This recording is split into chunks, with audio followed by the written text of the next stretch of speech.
Welcome to our channel. If you want to buy Bitcoin using a gift card, follow these step-by-step instructions to complete your purchase safely and efficiently. Step 1. Choose a reputable peer-to-peer platform that accepts gift cards for Bitcoin purchases, such as Paxful or Local Bitcoins.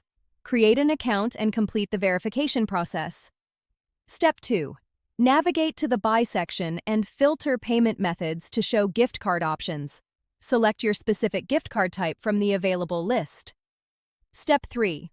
Browse through the available offers and compare exchange rates, seller ratings, and terms. Choose an offer that matches your gift card type and amount.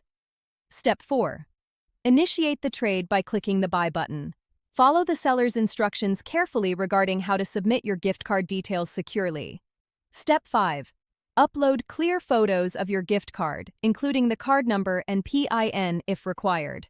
Never share these details outside the platform's secure trade chat.